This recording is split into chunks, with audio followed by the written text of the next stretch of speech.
Tonight, 101 Niue High School students sit their NCEA external exams. Niue establish diplomatic relations with Fiji. And Kiwi Bank renews service agreement for the next 5 years. Good evening, welcome to tonight's bulletin of BCN News. Leading the news tonight, Premier Dalton Tangilangi's delegation to the 52nd Pacific Island Leaders Forum arrived safely to the Cook Islands last Saturday. The Niue delegation of 15 was flown directly to Rarotonga from Niue by a chartered Air Rarotonga flight. According to staff from Whalefono 2, the chartered flight was sponsored by a donor partner but did not disclose which donor partner funded the flight, transporting what's understood to be Niue's largest delegation ever sent to a Pacific Forum Leaders meeting. The 52nd Pacific Island Leaders meeting, with the theme Our Voices, Our Choices, Our Pacific Way, Promote, Partner and Prosper, will run until Friday this week.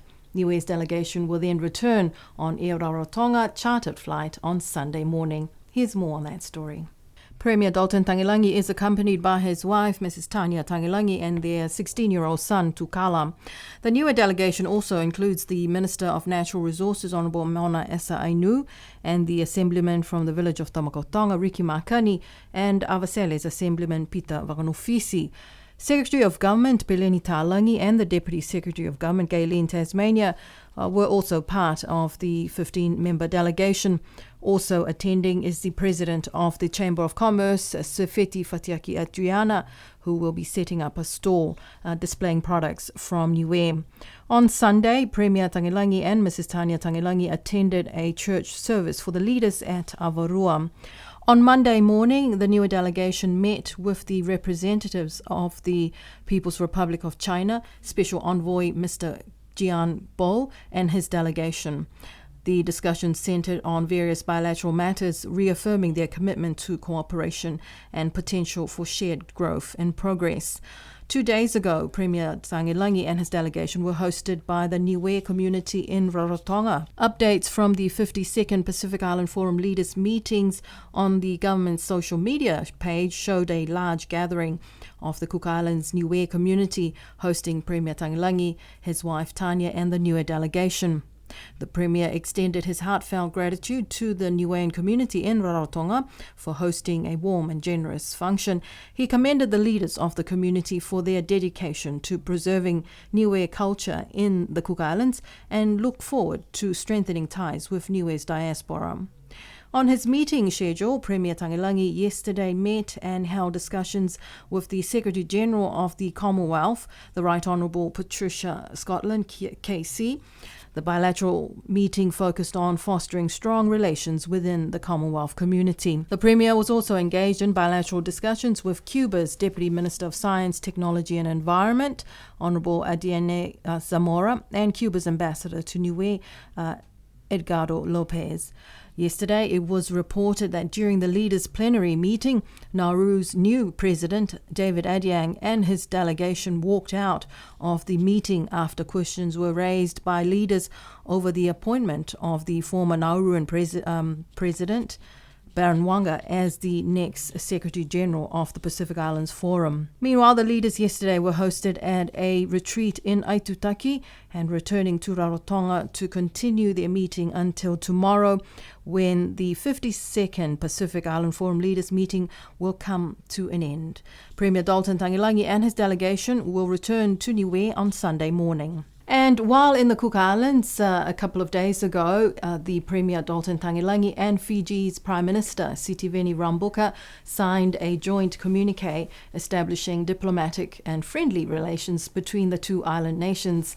In a press statement, the government of Niue says that this diplomatic relationship marks another step in Niue's diplomacy as it strives to strengthen its international presence and relationships with its Pacific brothers and sisters. Here's more. Premier Tangilangi acknowledged the government of Fiji for its commitment to regional stability and its shared commitment to foster cooperation among Pacific Island nations.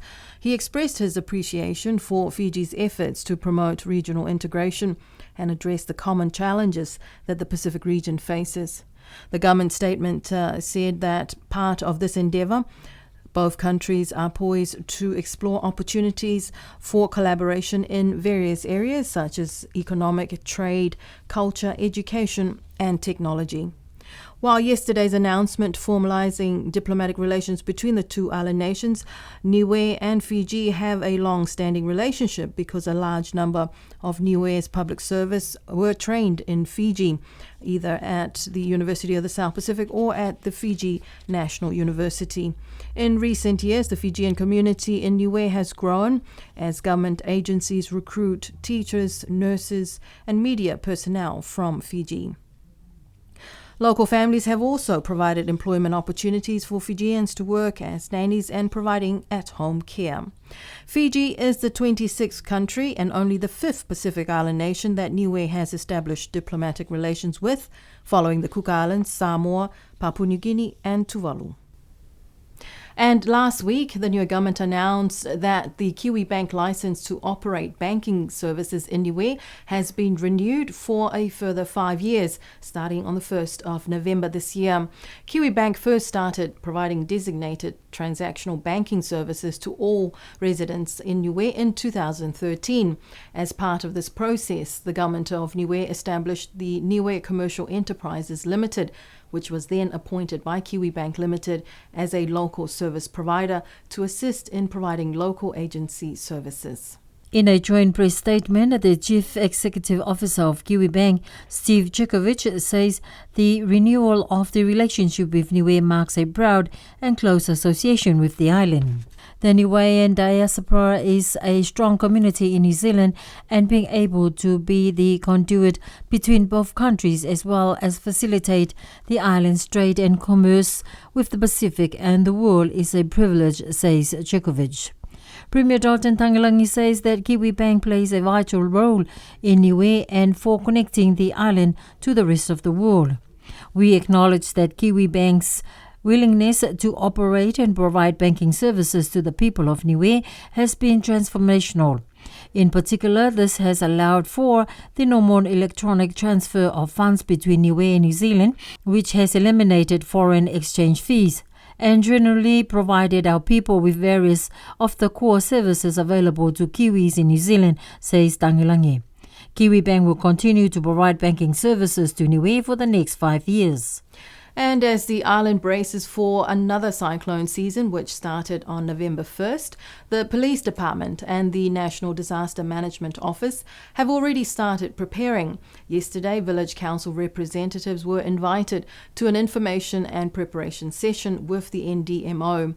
The predictions issued by the Met Services this cyclone season is that up to 3 cyclones may hit Niue.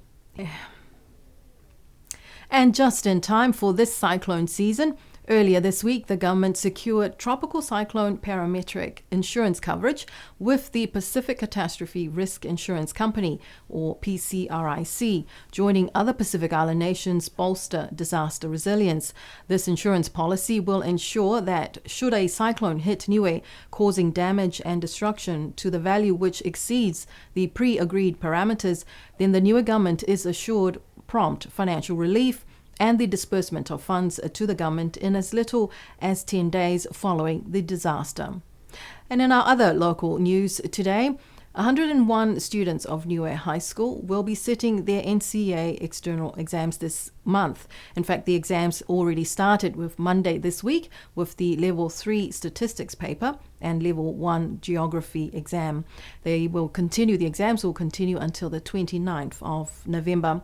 This is also the first year that Year 10 students will take their external exams in a pilot Level 1 NCEA for Wangahau Niue. 30 Year 1 or Year 10 students will be taking their external exams for Wangahau this year. There's more on that story. In addition to the 30 new Year 10 students taking NCEA external exams this month, there are 26 students, Year 11 students, another 26 Year 12 students, and 19 Year 13 students taking the external exams. According to the Deputy Principal of Niue High School, Mura Jackson, all the exams are being held at the multipurpose hall, with some subjects conducting digital exams in the ICT labs. BCN News would like to wish all the students the best with their exams. And the Pacific Community's Regional Safety of Navigation Projects Advisor, it was in Niue last week and was part of the team of government officials who were in Beveridge Reef over the weekend. McD Thomas told BCN News that safety at sea and the conservation of marine resources are key to the work they do at SPC for Pacific nations. McD Thomas spoke with BCN News about the SPC's navigation support project, which covers 13 island countries, including Niue. He was also part of the group of government officials and NGO representatives from Niue Oceanwide who went to Beveridge Reef with the Royal New Zealand Navy over the weekend. We had an experience to go out there, see how we can, facilitate or what we can do to come up with a risk assessment, basically to see how we can help with safety of navigation at sea. So we realized that there's been a lot of wrecks. There's a lot of wrecks at the Beveridge Reef, mainly because there are no navigational infrastructures at the moment there. So what it is like, there are no aids to navigation indicating that there is a reef and that basically the protection of the marine environment is not there. So there is, and the recent one being the Taiwanese vessel that ran aground. So what we are doing is we will be putting together a risk assessment, and then we will give that information back to the government of Niue so that they can, be able to use that risk assessment to, facilitate putting up infrastructures to basically ensure that such a risk is mitigated. Thomas, who was hosted by the Maritime Division of the Department of Transport, said that safety at sea and the conservation of marine resources are key to the work they do at SPC for Pacific nations. Niue is a small island in a big Pacific Ocean. So what we're doing is two things. We protection of the marine environment, which is the big thing that we try to promote, and as well as protection of safety of life at sea. So for Pacific Island countries, small countries with small number of people, one life lost is one life too many. So that is why it's very important that we do what we do, and to ensure that those lives are protected. Earlier this week, Nisca announced through the New Zealand media that 17-year-old weightlifter Ramsey Edwards will be the flag bearer for Team Niue at the upcoming Pacific Games in the Solomon Islands later this month. There is very little information available to local media on Niue's team to the Pacific Games, with the national sports governing body Nisca refusing to engage with local reporters and BCN News choosing to release their information only to New Zealand and international media outlets. Here's more on that story. The decision made by the national sports governing body Nisca not to inform the Niue public through the national broadcaster BCN was made known to local reporters several months ago when Team Niue's chef de mission Sydney Lui in an email informed Nisca Senior Vice President Tony Edwards not to engage with BCN reporters. Since then, BCN reporters have had to search for information on Team Niue to inform the Niue people on the island who will be representing Niue at the Pacific Games. The stance taken by Nisca not to engage with the Niuean population only adds to the ongoing impasse between the national sports governing body and the local community.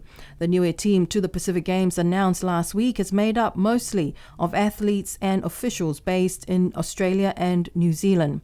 At the last Pacific Games in Samoa in 2019, Niue Lawn Bowls team brought home Niue's first gold medals from the Pacific Games. This year, Niue Lawn Bowls will not be competing at the Pacific Games in the Solomon Islands. Last Friday afternoon, 350 Niue Power Up were able to host a panel discussion with Niue and Pacific experts at the USB Niue campus at Paliasi. Panelists included the Director of Niue Meteorological Services, Rosie Missy Apple, Director of Utilities, Clinton Chapman, and former 350 Niue coordinator and one of the founding members of the Pacific Climate Warriors, Inangaro Vakaafi, and also SPC's Director of Climate Change and Sustainability, Tofia Niue founder Coral Pasisi. Here's Sana Sionehola with more. The main topic of discussion was climate action and Niue, conversations from grassroots to government approaches.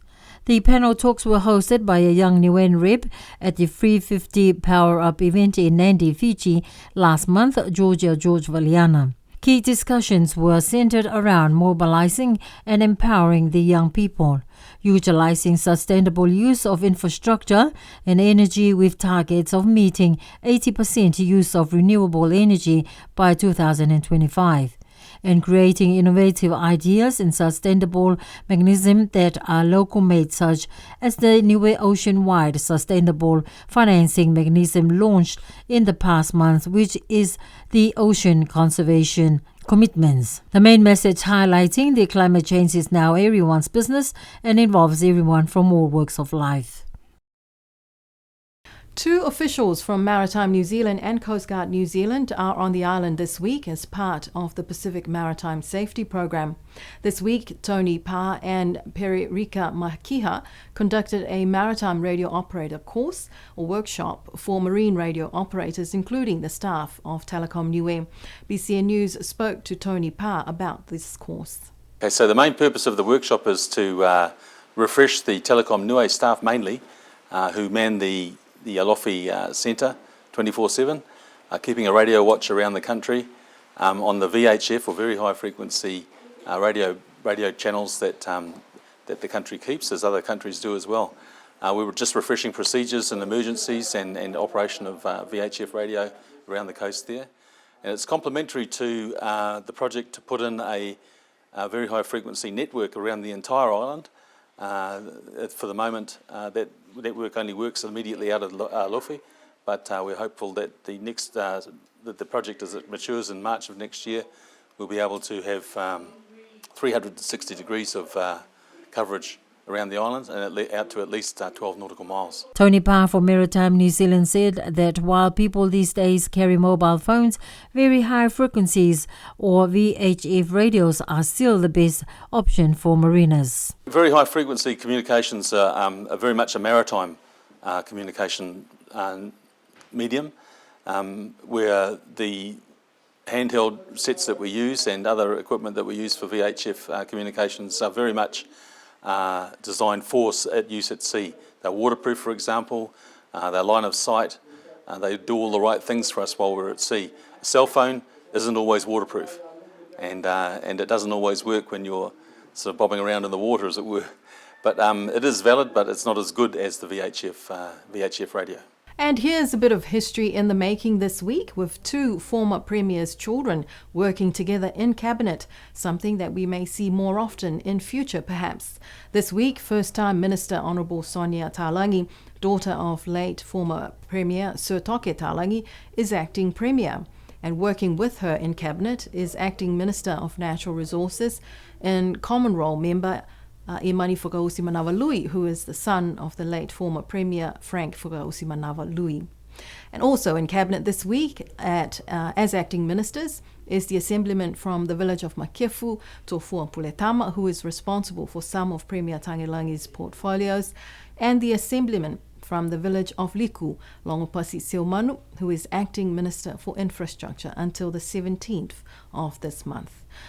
Meanwhile, Honourable Sonia Taulagi is acting Premier and acting Minister of Finance until the 12th of November, while Premier Tagilangi is in the Cook Islands and the Minister of Finance, Crosley Tatui, is abroad at the moment. And to end our news tonight, we will end with the Rockman event, which started on Monday this week. The 3 days event involved individuals and teams competing in bike racing, running, walking, and heketome. The Rockman event started with a 10-kilometre course run Event organisers, the Niue Tourism Office, said that 15 bikers participated in the event and 7 crew members of the HMNZ Manawa Nui, the Royal New Zealand Navy boat, who were on the island earlier this week. They also competed in the run. Despite the rain today, competitors returned for the final day of the event at the Golf and Sports Club at Fonuakula. Tourism Director Maika Fuhiniu-Viviani told BCN News that it was great to get the event underway post-COVID, and marketing is already underway for the 2024 Rockman event. And that's our BCN News Bulletin for tonight. Do join us again on Tuesday next week for our bulletin in Wangahau Niue. Also, if you're looking for something to do tomorrow evening, you can go up to Paliasi to Niue Primary School for their fundraiser night market tomorrow evening. But from us here in the studio, you have a lovely weekend. Good evening. Nono foa.